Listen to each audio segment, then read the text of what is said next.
Je vais vous parler de Yann. Et Yann, il me fait un peu penser à Grégory. Beaucoup même. Yann, c'est un costaud, il est baraqué, il a un peu plus de 60 ans, peut-être pas loin des 70. Et Yann souffre de troubles autistiques, s'exprime très très peu. Et puis, alors peut-être parce que j'étais un des plus baraqués de la communauté, vous voyez ce que je veux dire, on m'a demandé assez tôt de m'occuper particulièrement de lui, d'être à ses côtés avec un autre, avec Nicolas, voilà, d'être des amis de Yann. Et puis Yann, il a certains diraient une obsession, mais il a une passion. Il a une passion, ce sont les images de Jésus. Et alors vous devez arriver armé à chaque réunion de Foi et Lumière avec plein d'images dans chaque poche pour tenir, entre autres, la messe. Vous voyez ce que je veux dire ? Parce qu'en pleine messe, Yann, la sirène, se met à pleurer s'il n'a pas une image de Jésus. Le curé l'appelle la sirène. Et puis il pleure bien fort, Yann. Et en même temps, il est d'une douceur et d'une... Voilà. Et Yann nous demande sans cesse des images de Jésus. Alors on sort une image, puis une deuxième, puis il est content, puis il embrasse Jésus. Et ça, moi, ça m'a transformé. Et je pense souvent à Yann qui embrasse ces images de Jésus. Mais alors, il y a 3 semaines, j'étais à la messe, dans le Val d'Oise, dans notre petite paroisse. J'avais Yann en face de moi, en ligne de mire. C'est la consécration. Yann s'agenouille, je vois loin ça. Il s'agenouille. Grand silence de la consécration, l'élévation. Et là, j'entends. Je l'aime, Jésus, moi. Je l'aime, Jésus. Je veux te voir, Jésus. Dans un silence absolu de la consécration. Qu'est-ce que vous voulez que je vous raconte de plus sur ce que, en partie, à travers ses failles et surtout les miennes, Yann me révèle de Jésus. Mais on a bien compris que ce n'était pas aussi simple. On ne pouvait pas résumer ça comme ça, que c'était trop facile. Et alors donc, on va essayer de creuser ça ensemble. Et merci déjà à Laetitia Kelmen d'avoir approché cette théologie de la compassion, de la consécration, de votre consécration, à travers aussi le témoignage et votre vie avec Grégory, aux côtés de Grégory, et théologie, vous l'avez dit aussi, de la mission. J'ai retenu cette phrase: du cœur de cet abîme peut jaillir une profonde intelligence spirituelle. Alors on va creuser ça avec vous ici. Merci d'avoir accepté. Je sais qu'il y en a qui avaient à peu près autant la trouille que moi. Eh bien, tout va bien se passer. Je voudrais commencer par vous présenter très rapidement et vous demander un tout petit mot. Là, ça sera un tout petit mot pour qu'on entende le son de... Ce sont vos lunettes. Ah ben oui, vous voyez, les miennes étaient bleues. L'espèce que j'ai laissé mes lunettes marron à la maison. Ça, c'est les lunettes à 1 €. Voilà, merci, c'est sympa. Il faudra que je regarde quand même, que j'essaye. Charlotte de Villemorin, vous êtes... Alors en général, le présentateur dit vous êtes ceci, vous êtes cela. Vous êtes un sourire. Vous êtes en situation de handicap depuis votre naissance. Vous êtes vierge consacrée du diocèse de Paris. De Saint-Denis. Ah ben voilà, une première erreur. Vous êtes entrepreneur et vous étudiez ici même la théologie. Alors, est-ce que j'ai dit des bêtises ? Père Alban, vous êtes chargé de tenir le micro de Charlotte pour qu'elle rajoute 2-3 petits mots pour se présenter, et après, je vous laisserai intervenir chacun. Oui, donc j'ai toujours été en fauteuil. J'ai une maladie neuromusculaire. J'ai eu la grande chance de pouvoir être éduquée dans un monde sans trop me poser la question du handicap. Et finalement, chemin faisant et chemin de foi faisant, la question du handicap a fini par se manifester concrètement dans ma vie. Et du coup, aujourd'hui, voilà, je suis heureuse de pouvoir témoigner de ça avec les autres personnes présentes. Et on va vous entendre tout à l'heure. Merci beaucoup à vous, Charlotte, d'être avec nous. Père Alban Massy, gardez le micro. Vous êtes la théologie, vous connaissez ça aussi un peu, je crois. Vous êtes prêtre jésuite, vous résidez actuellement au Centre Sèvres, le fameux Centre Sèvres, et vous dirigez actuellement la célèbre aussi NRT, la Nouvelle Revue Théologique. Le monde du handicap est venu à vous il y a un petit moment déjà pendant vos études à Bruxelles. Je dis une bêtise ou pas ? Qu'est-ce que vous pouvez nous en dire ? Et qui êtes-vous ? Merci.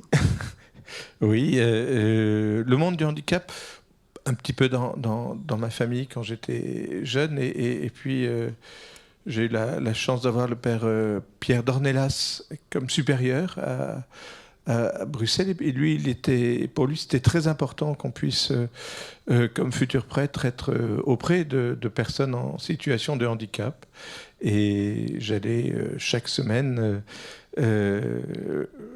dans un foyer qui était tenu par le docteur Iaz, j'en parlerai peut-être tout à l'heure, le fondateur d'un institut pour enfants handicapés moteurs cérébraux.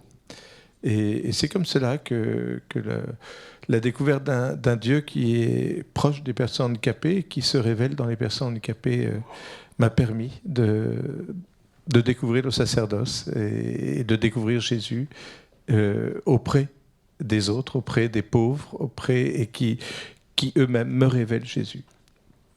Merci beaucoup. On creusera avec vous tout à l'heure cette dimension théologique, entre autres. Véronique de Pracontal, vous êtes ici. On m'a mélangé les... Vous êtes vice-présidente de l'Arche en France.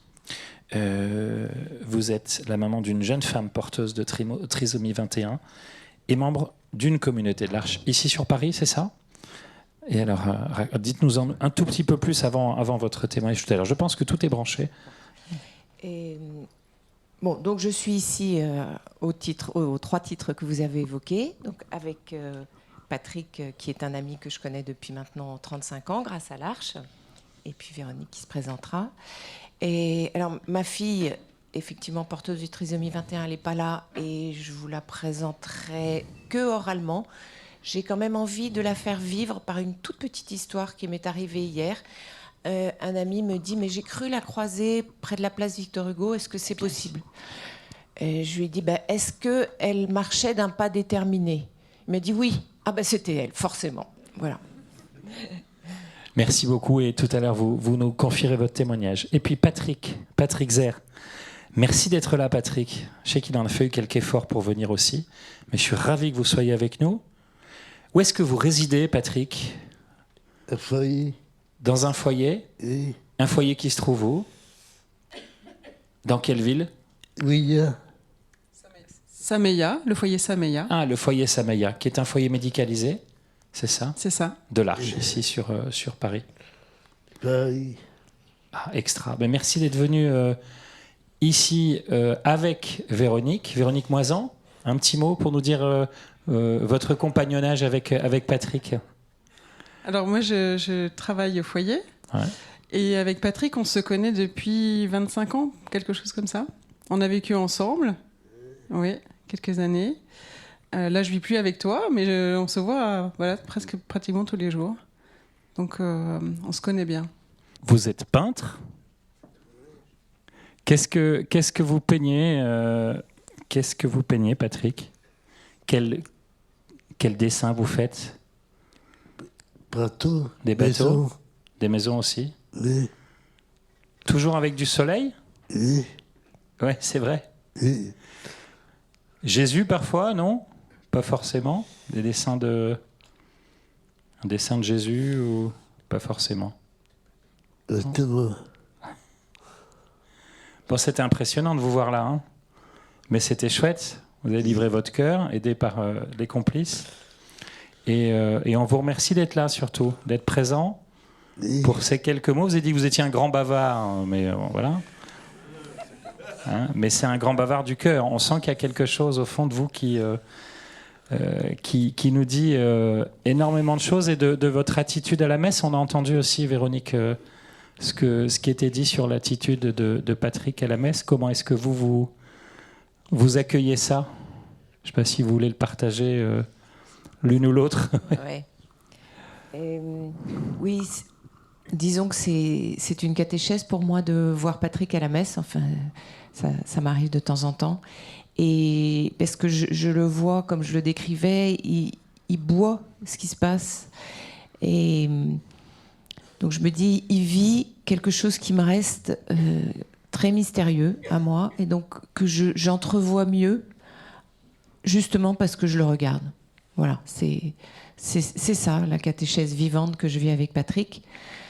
Et je l'ai vécu aussi, cette catéchèse vivante, avec cette retraite arc-en-ciel qu'on a animée ensemble. Et c'était des moments quand même extrêmement forts pour nous trois, parce que Véronique est venue aussi beaucoup en soutien, parce que du fait de sa grande connaissance de Patrick, elle pouvait révéler des choses que moi j'avais plus de mal à lui faire dire.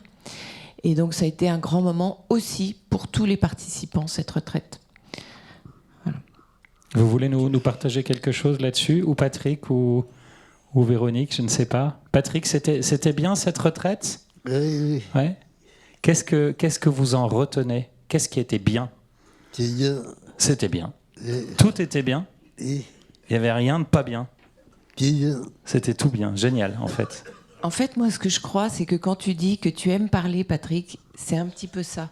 C'est-à-dire que tu aimes nous enseigner d'une certaine manière. On s'est senti enseigner, là, je crois, par ce film. On s'est senti enseigner l'année dernière quand tu as participé à cette retraite avec nous. Donc c'est ça.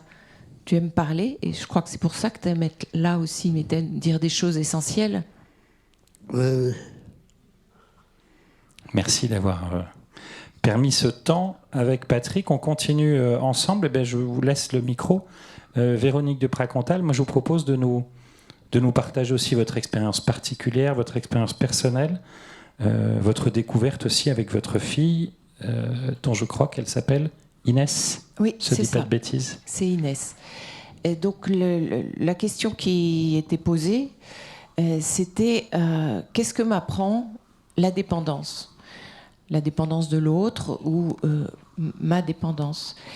Donc moi, c'est vrai que j'ai appris des choses. Je parle de mon expérience. Hein. J'ai été très touchée par tout ce qui a été dit, mais moi, j'en reste à ma propre expérience. Et je ne vais pas être théologique du tout. Et j'ai donc, grâce à ma fille, qui est née il y a 25 ans, avec une trisomie, avec des malformations diverses qui ont nécessité des soins importants, et ce que ça pouvait être d'accompagner une personne dépendante. Je me définis avant tout comme sa mère. Je ne me sens pas aidante, comme on devrait le dire aussi peut-être.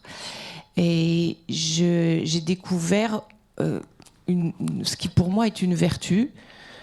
On l'appelle la patience en langage théologique, mais c'est la vertu du temps qu'on croit perdu et qui en fait est trouvé. Donc c'est ce temps passé en consultation, à l'hôpital, c'était des heures et des heures. Et dans ma vie de l'époque, c'était pas normal de passer tant de temps à attendre quelque part. Et qu'est-ce qu'on fait dans ces cas-là? Soit on s'énerve, soit on fait autrement. Et parce qu'Inès était avec moi, parce que c'était ma fille, parce que je l'aimais de manière totalement gratuite, comme l'a dit Emmanuel, eh bien, c'était du temps passé avec elle et du temps heureux, même si c'était très très long et c'était l'hôpital. Voilà, donc j'ai appris ça et je pense que je l'ai. C'est quelque chose qui m'habite encore aujourd'hui, de pouvoir passer du temps long et où il ne se passe pas grand-chose, mais qui est du beau temps, que je passe avec Patrick tous les mercredis. Avec un petit groupe de Sameya, nous partons en trafic et nous allons soit visiter un jardin, soit visiter un musée. Et ça, c'est du beau temps. On prend le temps, déjà le temps d'y arriver, hein, parce que entre le moment où j'arrive pour que tout le monde embarque et le moment où on arrive là-bas, il s'écoule bien 1h15. C'est pas de l'efficacité, mais c'est juste du temps passé ensemble. Et ça, c'est beau. Et qu'est-ce que j'ai appris aussi je dirais que Inès, ça m'a intriguée quand même, cette espèce de préscience des choses qu'elle avait. Même toute petite, par exemple, cette capacité à déceler que l'un de ses frères ou sœurs avait du chagrin et à venir lui prendre la main, s'installer à côté d'elle, à côté de lui, et puis voilà, juste lui dire je t'aime, avoir des mots consolants. D'où ça lui venait ça? D'où ça lui venait aussi cette capacité cette fulgurance à répondre à des questions qui me paraissent difficiles. Un jour, j'étais en train de préparer un petit topo pour une émission. C'était sur la croix et la joie. Et donc, je lui en dis quelques mots et je lui dis, mais toi, c'est quoi ta joie ? Et du tac au tac, elle était petite, hein, elle avait 12 ans peut-être. Elle m'a dit, ma joie, c'est quand je pense à ceux qui sont morts et que j'aime. Son grand-père était mort peu de temps avant, ainsi qu'une amie âgée. Et voilà, elle était habitée par la communion des saints. Je ne pense pas qu'on lui en avait tellement parlé, mais c'était là, c'est sorti de son cœur. Et voilà, donc c'était cette question que j'ai portée. Ça me fait un plaisir énorme de voir que ça chemine et que ici, à l'OCH, on se met ensemble pour essayer d'y répondre. Je voulais encore ajouter un petit mot à propos de ce que m'a appris la dépendance. C'est en accompagnant une tante âgée avec qui j'avais une relation très très affectueuse, de proximité de cœur et quand même pas beaucoup de proximité géographique. Mais il se trouve que j'ai pu l'accompagner à certains moments de sa grande dépendance de derniers mois. Elle était complètement grabataire. Et ce que j'ai appris aussi, c'est son humilité d'accepter d'être complètement dépendante, de ne pouvoir plus rien faire, même pas se nourrir toute seule, et de ne pouvoir même plus changer toute seule le bouton de sa radio. Et face à ça, son acceptation absolument totale de cette dépendance. Et en face, moi, qui essayais de me mettre à son service, j'ai appris aussi l'humilité de ne pas savoir forcément répondre à ses besoins qu'elle ne souhaitait pas exprimer parce que c'était pas ça qui était devenu important pour elle, je pense. Voilà, donc je voulais vous partager ça aussi. En préparant un petit peu cette intervention, cet échange, vous avez évoqué, je crois, la question de la maladresse en disant justement maladresse face aux autres, à ceux qui peuvent souffrir, et parfois cette difficulté à être vraiment présent, quoi. Est-ce que c'est un enseignement aussi de vos rapports avec, je sais pas, au sein de l'Arche ou avec votre fille Inès? La maladresse des autres, vous voulez dire, face oui, ou ma propre maladresse? Je ne sais pas, justement, parce qu'il y a ce mot qui était sorti, si j'ai bien compris. Moi, j'ai eu des échos. Il y a peut-être effectivement de ces deux types de maladresse. Ça, il y en a une qu'on connaît bien, la maladresse des autres. Enfin... Oui, alors je dirais que moi, ce qui m'a beaucoup aidé, c'est d'avoir connu Patrick il y a 35 ans. Inès n'a que 25 ans. Donc j'avais fait tout ce chemin avec l'Arche, et notamment avec toi, parce que tu étais au foyer Les Gués, et on était amis du foyer Le Gué. Donc, en fait, j'étais un petit peu préparée à cette maladresse par ce compagnonnage avec mes amis de l'Arche, et qui nous ont franchement retournés au moment de la naissance de notre fille. On a vécu ça quand même comme un tsunami, comme tous les parents qui doivent accueillir un enfant qui ne va pas bien. Mais penser à toi, à Patrick de Bourgard, à Sylvie que tu as cité, ça nous a prémunis quand même un peu contre les blessures de la maladresse, je dirais. On savait qu'on avait des amis là et que c'était des amis qui nous montraient ce que c'était une belle vie et que donc la vie avec notre fille serait belle aussi. Merci beaucoup, on aura le temps de discuter encore. Père Alban, vraiment, Véronique de Pracontal n'a pas fait de théologie? Prenez votre micro peut-être pour intervenir. C'est à votre tour de nous éclairer avec votre regard de théologien, mais j'ai quand même eu l'impression d'avoir un tout petit peu déjà de théologie. Qu'est-ce que vous pouvez en dire? La maladresse des autres, en écoutant, je pensais tout simplement à la manière dont Jésus essaye toujours de laisser les autres faire un peu ce qu'ils veulent avec lui, Et tout en... Voilà, il accepte, mais en même temps, il leur dit, attention, vous vous faites des illusions sur mon compte. Je ne suis pas le grand guérisseur que vous croyez. Je ne suis pas le Messie qui va détruire les armées romaines. Et au fond, ce qui est magnifique quand Jésus est avec quelqu'un de maladroit avec eux, comme Jésus avec Nicodème, par exemple, c'est qu'il les fait progresser. Il accepte que les personnes soient comme elles sont, mais il les fait avancer. Et c'est quand même incroyable, hein, cette personne handicapée qu'est Nicodème, qui a tellement peur. Voilà, il est handicapé par le regard de tous les autres, donc il va voir Jésus la nuit. Il pose des questions qui sont... Voilà, et puis Jésus lui pose des questions, et puis on en vient, aujourd'hui, grâce à Nicodème, grâce à cette rencontre de nuit dans la pauvreté d'un homme qui est authentique, mais qui avait peur, ben on sait que Jésus nous apporte l'Esprit Saint. Hein, c'est la grande révélation de l'entretien de Jésus avec Nicodème. C'est, voilà, il faut savoir renaître, ressusciter. Et puis, c'est pas par hasard que Nicodème va être... C'est au-delà de la maladresse, c'est carrément de la goujaterie par rapport à tout le monde juif. Il va s'occuper de Jésus mort. Il va faire quelque chose de complètement inutile. C'est lui qui va s'occuper de Jésus pour le conduire au tombeau. Je crois qu'il y a cela. Alors, par rapport à ce que Véronique disait, et puis Patrick, la dépendance... Je crois qu'elle est source de révélation de Dieu, parce que Jésus a voulu se faire dépendant. Alors gardez le micro et proposez-nous cette réflexion que vous avez préparée au sujet, gardez le micro pour vous, au sujet du handicap. Je vous écoute. J'ai envie simplement de partager, moi, ce que j'ai... une histoire quand j'étais séminariste. Et donc, je m'occupais de Pierre, polyhandicapé. J'essayais de lui...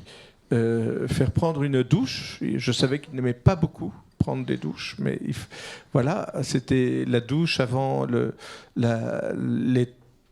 repas, et puis ensuite la prière dans ce foyer qui s'appelait Bethsaïde.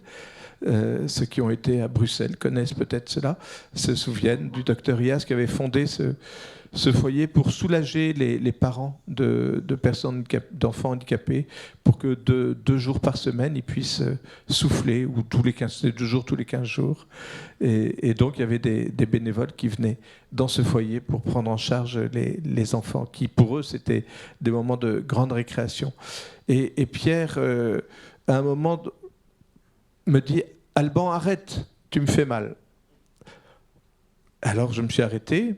Et j'étais très embêté, parce que c'est vrai que j'étais maladroit, pour le coup, avec lui. Hein, il y avait besoin d'une petite grue pour le mettre à la douche. Et il m'a dit « Arrête ». Et il a ajouté « Toi, tu vas pas bien ».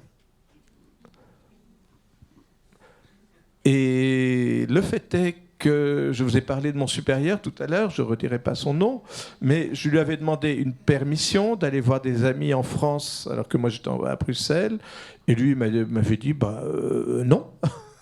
non, tu as de la théologie à étudier, tu ne vas pas en France ce week-end pour voir tes amis. Et donc, effectivement, j'avais un certain... Voilà, la dépendance, la joie d'être obéissant, hein, c'était pas le moment que je vivais. Et j'étais vraiment énervé. Et Pierre avait senti cet énervement. Alors il m'a dit simplement, on va arrêter la douche. Bon, il était intelligent. Hein. Malin en tout cas. Et il m'a dit, on va aller à la chapelle tous les deux. Et il avait 12 ans. Hein, 2 ans. Et on est descendu à la chapelle, et là il m'a dit « Ouvre le tabernacle ». Et j'ai ouvert le tabernacle, il y avait la présence de Jésus dans le Saint-Sacrement, et là on a été un petit moment en silence tous les deux, et j'ai entendu la voix de Pierre dire « Jésus, tu sais, moi je voudrais bien être prêtre, mais je ne pourrai jamais être prêtre. Alors je ne serai pas prêtre, pour que Alban il soit prêtre.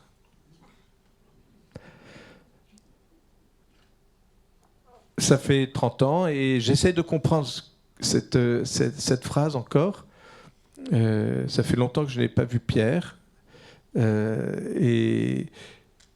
Mais chaque fois que je célèbre l'Eucharistie, c'est pour moi une manière de me rappeler que je suis prêtre grâce à Pierre, d'une certaine manière. À ce coffret Pierre, c'est vrai. Je ne serai pas prêtre pour qu'Alban soit prêtre. Bon, tiens, quel rapport. Peut-être pour que moi aussi j'apprenne la dépendance, pour que j'apprenne que cette vulnérabilité de tous les instants en Pierre me fasse rejoindre Jésus, le visage de Jésus, la personne de Jésus. Je crois que la question de la dépendance, c'est une grosse question théologique. C'est peut-être pas le moment d'en parler, mais quand on regarde Dieu en lui-même, dans l'histoire de la théologie, on a essayé de comprendre, mais c'est qui le Père? C'est qui le Fils? C'est qui le Saint-Esprit? Et puis on ne voulait pas dire qu'ils étaient en dépendance les uns des autres, le Père, le Fils et le Saint-Esprit. Et alors on a cherché pendant des siècles, notamment parce qu'on sentait bien que c'était des personnes et que l'idéal d'une personne, c'est de ne pas être dépendante. On veut être autonome. Et on a le maître en philosophie Aristote qui dit, vous savez, la relation, ça définit la personne, mais c'est la plus pauvre des catégories de l'être. Une vraie personne, elle a besoin de personne d'autre. Hein. Voilà. Bon, c'est notre idéal d'adolescent. Hein. J'ai pas besoin d'autre personne pour exister. Et on a cru que Dieu devait être défini comme ça aussi, parce qu'il était loin. Il dépend pas de nous, c'est vrai. Il crée, il est créateur, mais il n'est pas créé. Et puis après, on s'est rendu compte, et grâce à saint Augustin notamment, qu'il y avait des relations entre les personnes en Dieu. Qu'au fond, ils adorent être dépendants les uns des autres.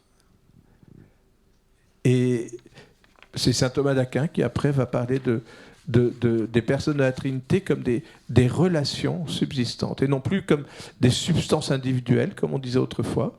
Ce n'est pas l'individualité qui compte, mais c'est la relation. C'est encore une grosse question aujourd'hui, hein, quand on fait de la philosophie ou de la théologie.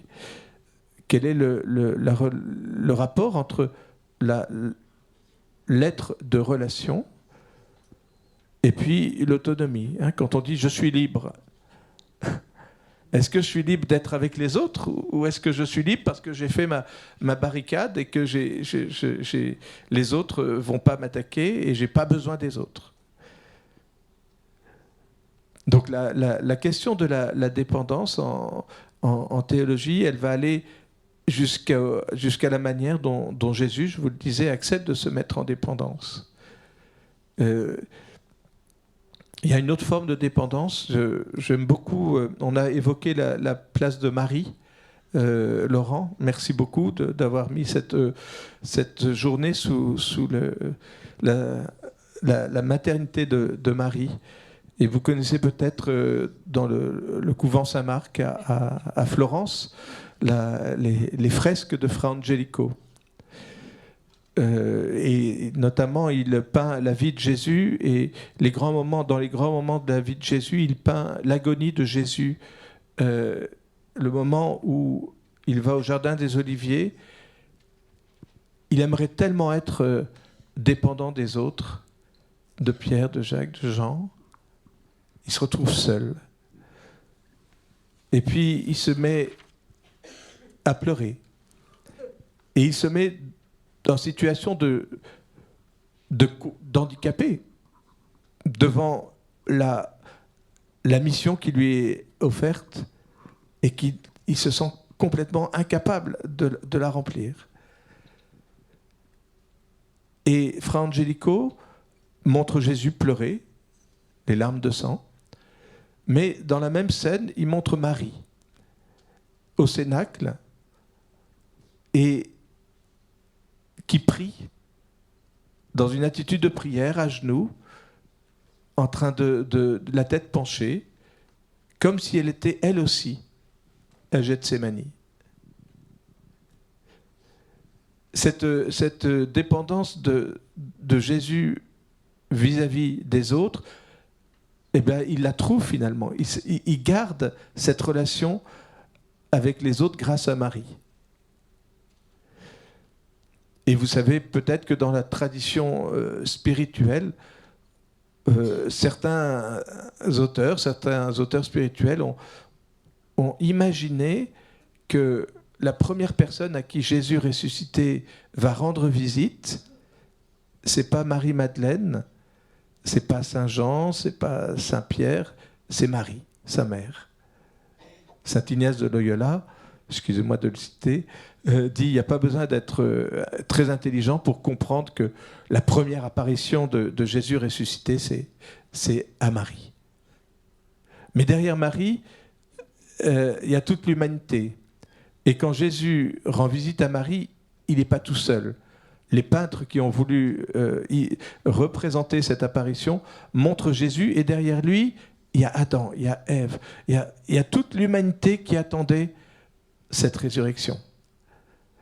Et je crois qu'il y a une nouvelle dépendance les uns les autres, et dans la tradition chrétienne, on l'appelle la communion des saints.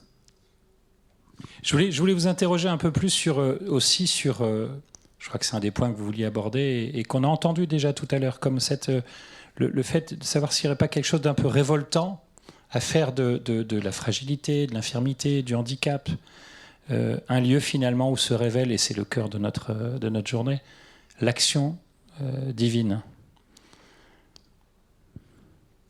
Oui, quels sont c'est toujours bon d'aller regarder ce qui se passe dans la parole de Dieu. Hein, quels sont et on voit que, par exemple, le mot handicap n'est pas présent dans la Bible, hein, mais il y a des situations de handicap. On l'a évoqué tout à l'heure, effectivement, déjà un peu. Des gens pour qui les choses ne se passent pas normalement. Moi, je pense en premier lieu, c'est dans le livre des Juges, dans l'Ancien Testament, un couple qui cherche à avoir des enfants puis qui n'en a pas. Manoah et son épouse. Hein. On ne connaît pas le nom de l'épouse, mais on connaît le nom du mari. Et puis, il y a une énorme histoire d'annonciation qui va se faire. Et la situation de Manoah qui sait que son couple est stérile fait que lorsque un ange annonce à son épouse qu'elle va être maman, eh bien lui, il n'y croit pas. Il est tellement révolté, plongé dans sa situation qu'il ne peut pas y croire. Et alors, l'ange va revenir voir Manoah pour, un peu comme Jésus le fera, hein, pour l'éduquer à ouvrir les yeux. Et ça se termine par un très beau dialogue d'amour entre Manoah et son épouse. Et leur fils, vous savez comment il s'appelle ? C'est Samson. Samson, le brave Samson, là, le fort Samson. Hein, et on pourrait continuer l'histoire du handicap, parce que Samson, il se retrouve très, très handicapé par son amour des femmes, déjà, et puis à travers les histoires de cheveux et de force, et qui deviennent faiblesse. Et c'est dans la faiblesse qu'il va détruire ses ennemis. La révolte devant le handicap est comme lieu de... c'est parce qu'il y a cette révolte que Dieu peut se manifester. Ça, c'est vrai. Que fait Jésus ? Jésus, regardez comment il se comporte lorsque 4 personnes amènent un ami par le toit d'une maison, hein, la fameuse scène du paralytique. C'est une des scènes les plus fortes dans l'Évangile. Jésus va guérir le paralytique, mais parce qu'il a vu qu'il y avait des personnes qui étaient en situation de dépendance et donc de solidarité les unes avec les autres, eh bien, il peut les faire avancer sur le chemin de la découverte de Dieu, et il va leur parler non pas d'une guérison physique, mais d'une guérison du pardon, des péchés pardonnés. Et ça, c'est une grande question, parce que le handicap peut être considéré comme une pénitence en quelque sorte, comme une punition. Pourquoi est-ce qu'il y a cette souffrance? C'est quelque chose qui a manqué? Le docteur Yass, le fondateur du Centre belge des handicapés moteurs cérébraux, là où j'étais, me disait qu'il recevait beaucoup de familles et les personnes auxquelles il passait le plus de temps, avec lesquelles il passait le plus de temps, c'était les parents.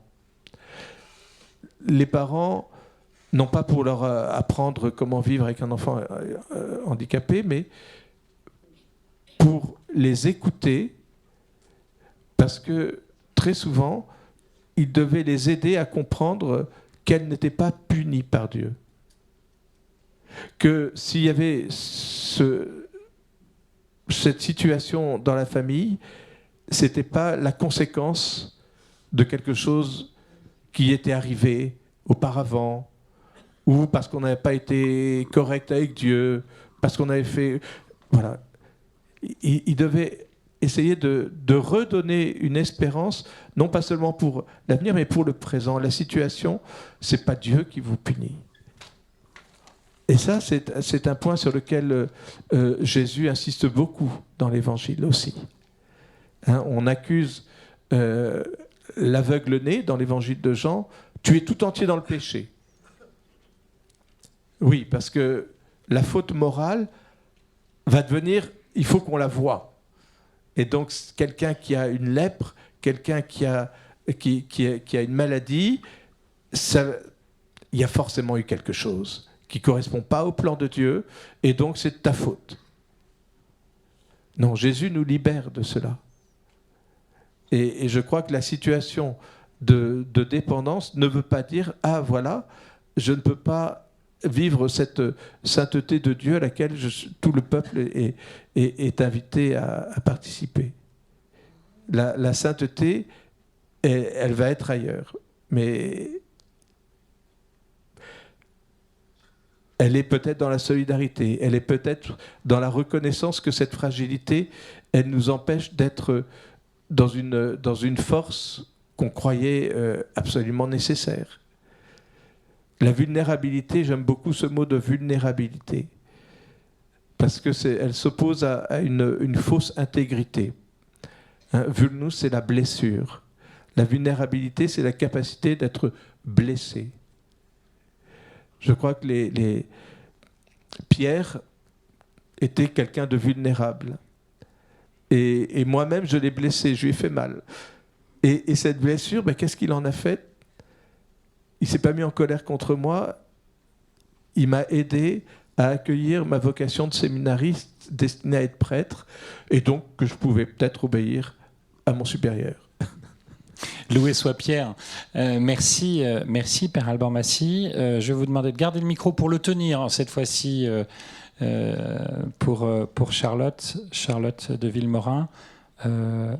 La dépendance, vous savez ce que c'est, et vous avez découvert au fil de votre vie une dépendance plus forte encore.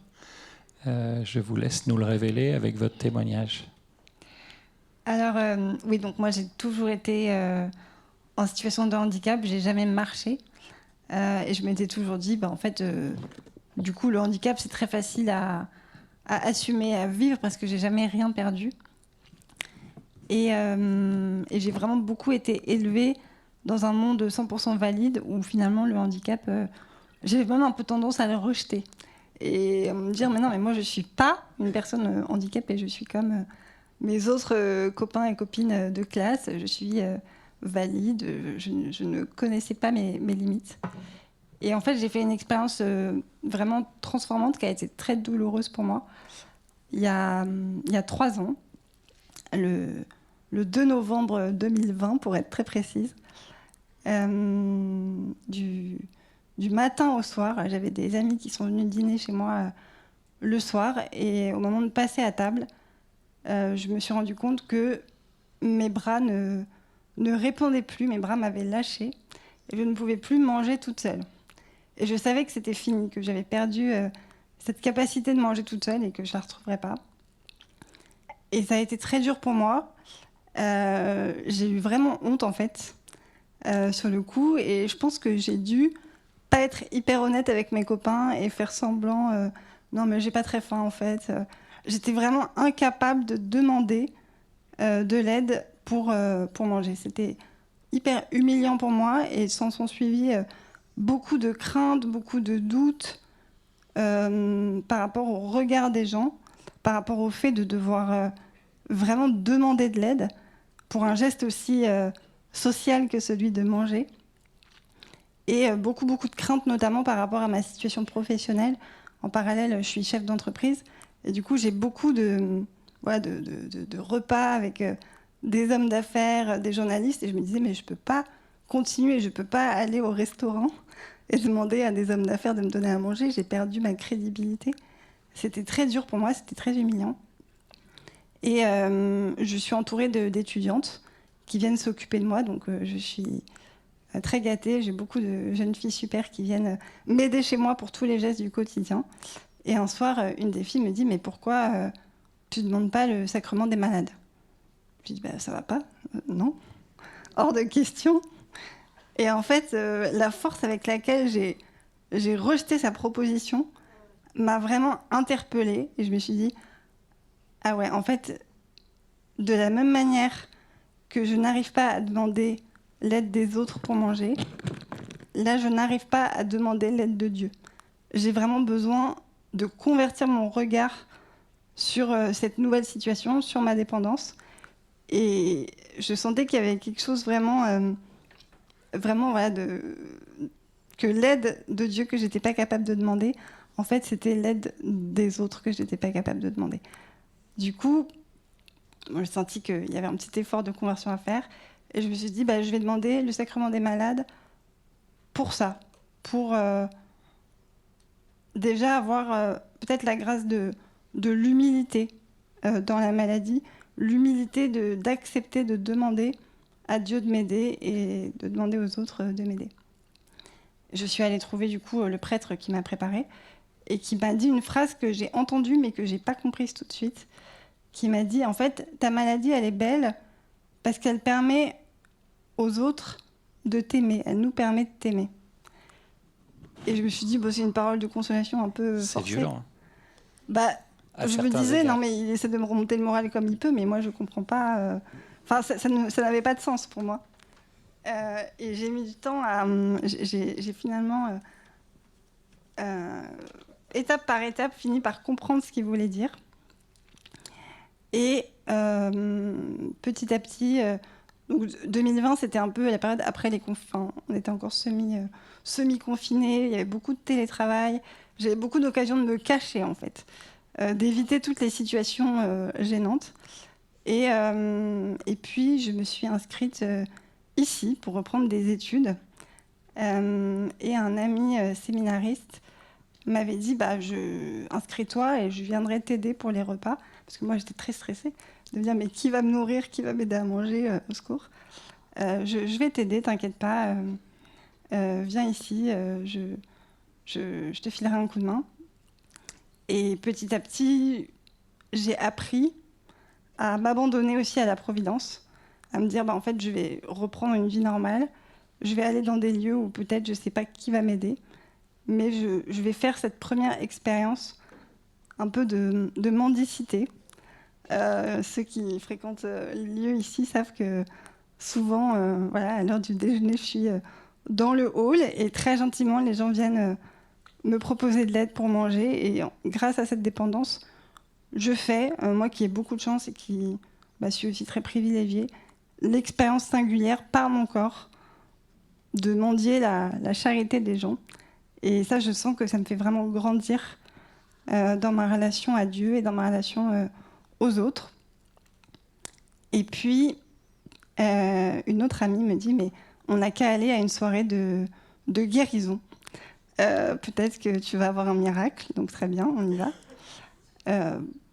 Et en sortant, peut-être un miracle, mon téléphone sonne et quelqu'un me dit « Écoute Charlotte, voilà, moi je vends du matériel médical, je te propose d'essayer un bras robot qu'on va brancher à ton fauteuil, qui coûte une fortune. Je te l'installe gratuitement pendant plusieurs mois. Et avec ce bras robot, tu vas pouvoir refaire les gestes que tu as perdus. Tu vas pouvoir manger, boire, etc. » Du coup, je me dis, ah bah voilà, le miracle, en fait, il passe peut-être pas par la guérison physique, mais je vais avoir un bras robot qui va m'aider. Alors, est-ce que c'était la solution ? Eh bien non, pas du tout. J'étais très heureuse, je me projetais beaucoup d'espoir sur ce bras. Et en fait, je me rendais compte que ce bras, il m'isolait. Je me retrouvais déjà physiquement cloîtrée derrière une énorme grue qui me coupait vraiment en distance avec les autres. Et surtout, je me suis retrouvée plusieurs fois à pouvoir remanger toute seule, mais du coup, seule. Et là, je me suis dit, en fait, j'ai fait l'expérience que je préférais